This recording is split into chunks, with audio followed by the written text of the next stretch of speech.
Railway infrastructure সেক্টরের একটা অন্যতম কোম্পানি যার নাম হচ্ছে আইআরকন ইন্টারন্যাশনাল লিমিটেড।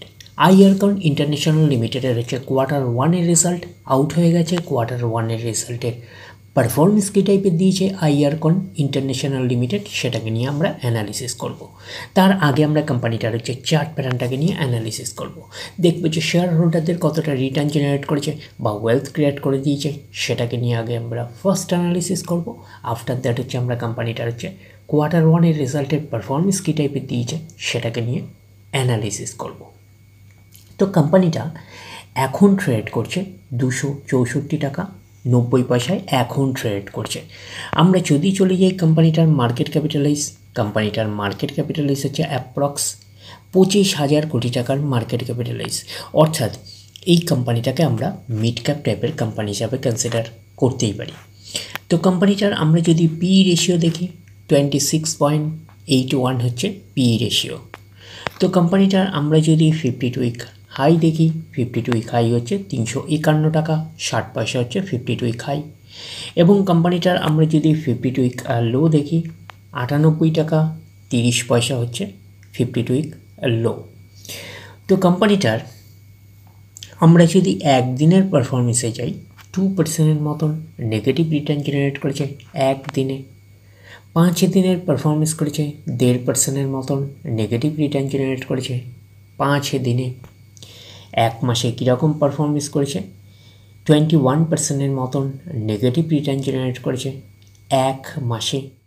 আমরা যদি চলে যাই 6 মাসে দেখি 6 মাসে কীরকম পারফরমেন্স করেছে 36% মতন পজিটিভ রিটার্ন জেনারেট করেছে 6 মাসে। 1 জানুয়ারি থেকে পারফরমেন্স করেছে 52% মতন পজিটিভ রিটার্ন জেনারেট করেছে 1 জানুয়ারি থেকে। এক বছরে দেখি কীরকম পারফরমেন্স করেছে 157% মতন পজিটিভ রিটার্ন জেনারেট করেছে এক বছরে। তো ন্যাচারাল ব্যাপার, আমরা জানি যে শর্ট টার্মে সেভাবে ওয়েলথ ক্রিয়েট হয় না স্টক মার্কেট থেকে। যত লং খেলবেন স্টক মার্কেটে তত হচ্ছে ওয়েলথ ক্রিয়েট হয়। বাট এই কোম্পানিটা কিন্তু শর্ট টার্মে অর্থাৎ এক বছরে কিন্তু একটা ডিসেন্ট টাইপের পারফরমেন্স করেছে, হিউজ ওয়েলথ ক্রিয়েট করে দিয়েছে শেয়ার হোল্ডারদের, আমরা এইটুখানি বলতেই পারি। 100% মানে ইনভেস্টমেন্ট ডাবল, তো ইনভেস্টমেন্টকে কিন্তু ডাবলের অনেকটাই বেশি করে দিয়েছে এক বছরে, অর্থাৎ শর্ট টার্মে কিন্তু হিউজ ওয়েলথ ক্রিয়েট করে দিয়েছে শেয়ার হোল্ডারদের, আমরা এইটুখানি বলতেই পারি। তো এখন দেখার বিষয় কোম্পানিটা কি লং টার্মে ভালো পারফরমেন্স করেছে, লং টার্মে কি শেয়ার হোল্ডারদের ওয়েলথ ক্রিয়েট করে দিয়েছে, সেটাই কিন্তু এখন আমাদের দেখার বিষয়। তাহলে আমরা চলে যাচ্ছি কোম্পানিটার 5 বছরের চার্ট প্যাটার্নে। তো 5 বছরে কীরকম পারফরমেন্স করেছে 5 বছরে পারফরমেন্স করেছে 650% মতন পজিটিভ রিটার্ন জেনারেট করেছে 5 বছরে। তো 100% মানে ইনভেস্টমেন্ট হবো, তো ইনভেস্টমেন্টকে আমরা এইটুখানি বলতে পারি 7.5 গুণের কিন্তু কাছাকাছি করে দিয়েছে 5 বছরে। তো 5 বছরে কিন্তু হিউজ ওয়েলথ ক্রিয়েট করে দিয়েছে, আমরা এইটুখানি বলতেই পারি। তো এইবারে আমরা চলে আসলাম কোম্পানিটার ম্যাক্সিমাম চার্ট প্যাটার্নে। তো ম্যাক্সিমাম চার্ট প্যাটার্ন হিসাবে পারফরমেন্স করেছে 538% মতন পজিটিভ রিটার্ন জেনারেট করেছে অল টাইম বা ম্যাক্সিমাম। তো কোম্পানিটার লিস্টেড হয়েছে কবে, কোম্পানিটার লিস্টেড হয়েছে 2018 লিস্টেড হয়েছে। তাহলে 2018 থেকে এখনও অবধি রিটার্ন জেনারেট করেছে 538% মতন পজিটিভ রিটার্ন জেনারেট করেছে অল টাইম বা ম্যাক্সিমাম। তো ম্যাক্সিমাম চার্ট প্যাটার্নটা লেফট টু রাইট ওপরের দিকে মুভ করছে, তো সেই হিসাবে কিন্তু একটা ডিসেন্ট টাইপের চার্ট প্যাটার্ন হিসাবে আমরা কনসিডার করতেই পারি, এবং কোম্পানিটা কিন্তু ফান্ডামেন্টালি একটা সাউন্ড কোম্পানি। তো এখন দেখার বিষয় কোম্পানিটার Q1 রেজাল্টের পারফরমেন্স কী টাইপের দিয়েছে। তাহলে আমরা চলে যাচ্ছি কোম্পানিটার Q1 রেজাল্টে। আমরা চলে আসলাম কোম্পানিটার হচ্ছে Q1 রেজাল্টে। আগে আমরা আমরা দেখে নেব যে সিকোয়েন্সগুলো ঠিকঠাকভাবে সাজানো রয়েছে নাকি, এটাকে আগে আমরা দেখে নেব। তো একটু লার্জ করে নিয়ে অ্যাডজাস্ট করে নিই, তাহলে আপনাদের কাছে ব্যাপারটা আরও ভিজিবল হবে। তো আমরা পাচ্ছি এটা হচ্ছে এই কোয়ার্টার, মিনস হচ্ছে Q1, এটা হচ্ছে প্রিভিয়াস কোয়ার্টার, আর এটা হচ্ছে এক বছর আগে। তাহলে সিকোয়েন্সগুলো ঠিকঠাকভাবে সাজানো রয়েছে, আমরা এইটুখানি বলতেই পারি। তো এইবারে আমরা দেখে নিই যে অ্যামাউন্টগুলো কিসে দিয়েছে। অ্যামাউন্টগুলো হচ্ছে কার্ডার্সে দিয়েছে অ্যামাউন্টগুলো। এইবারে আমরা চলে যাব কোম্পানিটার হচ্ছে টোটাল ইনকামে। তো টোটাল ইনকামে আমরা চলে আসলাম, তাহলে কি পাচ্ছি এই কোয়ার্টার মিস হচ্ছে Q1-এ 2385, প্রিভিয়াস কোয়ার্টারে 3894 এবং এক বছর আগে 2828। তাহলে এক বছর আগের 2828টা এখন কত হয়ে গেছে 2385। তাহলে আমরা বলবো ইয়ার অন ইয়ার বেসিস কিন্তু ডাউন পারফরমেন্স করেছে, আমরা এইটুকুনি বলতে পারি টোটাল ইনকামে। প্রিভিয়াস কোয়ার্টারে ছিল কত 3894, সেটা হয়ে গেল এই কোয়ার্টার, মিস হচ্ছে কোয়ার্টার 1-এ হয়ে গেল 2385। তাহলে আমরা বলবো কোয়ার্টার অন কোয়ার্টার বেসিসও কিন্তু ডাউন পারফরমেন্স করেছে টোটাল ইনকামে। তো ন্যাচারাল ব্যাপার, আমরা জানি যে ইনকাম করতে গেলে কোম্পানিকে এক্সপেন্সেস করতেই হবে। তো এখন দেখার বিষয় কোম্পানিটা ইনকাম করতে গিয়ে কতটা এক্সপেন্সেস করেছে। তাহলে আমরা চলে আসলাম টোটাল এক্সপেন্সেসে। এই কোয়ার্টার মিস হয়েছে কোয়ার্টার 1-এ 2112, প্রিভিয়াস কোয়ার্টারে 3524 এবং এক বছর আগে 2560। তাহলে এক বছর আগের 2560টা এখন কত হয়ে গেছে 2112।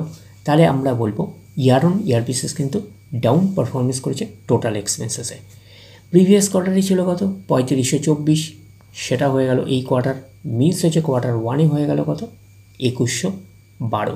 তাহলে আমরা বলবো কোয়ার্টার অন কোয়ার্টার বেসিসে কিন্তু ডাউন পারফরমেন্স করেছে টোটাল এক্সপেন্সেসে। তো এইবারে আমরা বের করব কি, এইবারে আমরা বের করব অপারেটিং প্রফিট। কি করে বের করব, টোটাল ইনকাম থেকে টোটাল এক্সপেন্সেস আমরা বাদ দেবো, বাদ দিলে যেটা পড়ে থাকবে সেটা হচ্ছে অপারেটিং প্রফিট। টোটাল ইনকাম পেয়ে গেছি, টোটাল এক্সপেন্সেস পেয়ে গেছি, টোটাল ইনকাম থেকে টোটাল এক্সপেন্সেস বাদ দিলে পড়ে থাকছে অপারেটিং প্রফিট। তো অপারেটিং প্রফিট আমরা কি পাচ্ছি, এই কোয়ার্টার মিস হচ্ছে কোয়ার্টার 1-এ 273, প্রিভিয়াস কোয়ার্টারে 369 এবং এক বছর আগে 267। তাহলে এক বছর আগের 267টা এখন কত হয়ে গেছে 273। তাহলে আমরা বলবো ইয়ার অন ইয়ার বেসিস হচ্ছে স্লাইটলি জাম্প রয়েছে অপারেটিং প্রফিটে। প্রিভিয়াস কোয়ার্টারে ছিল 369, সেটা হয়ে গেল এই কোয়ার্টার, মিস হয়েছে কোয়ার্টার 1-এ হয়ে গেল 273। তাহলে আমরা বলবো কোয়ার্টার অন কোয়ার্টার বেসিস কিন্তু ডাউন পারফরমেন্স করেছে অপারেটিং প্রফিটে। তো অপারেটিং প্রফিটটাই নিশ্চয়ই কোম্পানির মেন প্রফিট নয়, তারপরে বিভিন্ন অ্যাডজাস্টমেন্ট থাকলে সেগুলো প্লাস মাইনাস হবে, গভর্নমেন্টকে ট্যাক্স পে করতে হবে, গভর্নমেন্টকে ট্যাক্স পে করার পরে কোম্পানির কাছে যেটা পড়ে থাকবে সেটা কোম্পানির ফাইনাল প্রফিট বা নেট প্রফিট হিসাবে আমরা কনসিডার করতেই পারি। তাহলে আমরা নেট প্রফিট কী পাচ্ছি, এই কোয়ার্টার মিস হচ্ছে কোয়ার্টার 1-এ 224, প্রিভিয়াস কোয়ার্টারে ছিল 246 এবং এক বছর আগে ছিল 187। তাহলে এক বছর আগের 187টা এখন কত হয়ে গেছে 224। তাহলে আমরা বলবো ইয়ার অন ইয়ার বেসিস কিন্তু জাম্প রয়েছে, আমরা এইটুখানি বলতে পারি নেট প্রফিটে। প্রিভিয়াস কোয়ার্টারে ছিল 246, সেটা হয়ে গেল এই কোয়ার্টার, মিস হচ্ছে কোয়ার্টার 1-এ হয়ে গেল 224। তাহলে আমরা বলবো কোয়ার্টার অন কোয়ার্টার বেসিস কিন্তু ডাউন পারফরমেন্স করেছে, আমরা এইটুখানি বলতে পারি নেট প্রফিটে। এইবারে আমরা চলে যাব কোম্পানিটার হচ্ছে ইপিএসে অর্থাৎ আর্নিং পার শেয়ারে। তাহলে আমরা চলে আসলাম কোম্পানিটার ইপিএসে অর্থাৎ আর্নিং পার শেয়ারে। এই কোয়ার্টার মিস হচ্ছে কোয়ার্টার 1-এ 2.38, প্রিভিয়াস কোয়ার্টারে ছিল 2.62 এবং এক বছর আগে ছিল 1.99। তাহলে এক বছর আগের 1.99টা এখন কত হয়ে গেছে 2.38। তাহলে আমরা বলবো ইয়ার অন ইয়ার বেসিস কিন্তু জাম্প রয়েছে ইপিএসে অর্থাৎ আর্নিং পার শেয়ারে। প্রিভিয়াস কোয়ার্টারে ছিল কত 2.68, প্রিভিয়াস কোয়ার্টারে ছিল 2.62, সেটা হয়ে গেল এই কোয়ার্টার 2.38। তাহলে আমরা বলবো কোয়ার্টার অন কোয়ার্টার বেসিস কিন্তু ডাউন পারফরমেন্স করেছে ইপিএসে অর্থাৎ আর্নিং পার শেয়ারে। তো ন্যাচারাল ব্যাপার, আমরা জানি যে নেট প্রফিটের রিফ্লেকশনটা ইপিএসে পাই, তো নেট প্রফিটের রিফ্লেকশনটা আমরা ইপিএসে পেয়েছি। তো ওভারঅল কনক্লুশন হিসাবে আমরা কি পেয়েছিলাম নেট প্রফিটে, ওভারঅল কনক্লুশন হিসাবে আমরা নেট প্রফিটে পেয়েছিলাম year on year basis jump রয়েছে, but quarter on quarter basis কিন্তু ডাউন পারফরমেন্স করেছে নেট প্রফিটে। তো আমরা তাহলে ওভারঅল আমরা বলতে পারি আইআরকন ইন্টারন্যাশনাল লিমিটেডের হচ্ছে কোয়ার্টার 1-এর রেজাল্ট আমরা এইটুকুনি বলতে পারি একটা ওকে টাইপের একটা পারফরমেন্স করেছে, আমরা কিন্তু এইটুকুনি বলতেই পারি। তাহলে ওভারঅল ভিউটা আপনাদের কাছে ক্লিয়ার। তাহলে এই অবধি, নেক্সট ভিডিওতে আবার আপনাদের সাথে আমার দেখা হচ্ছে।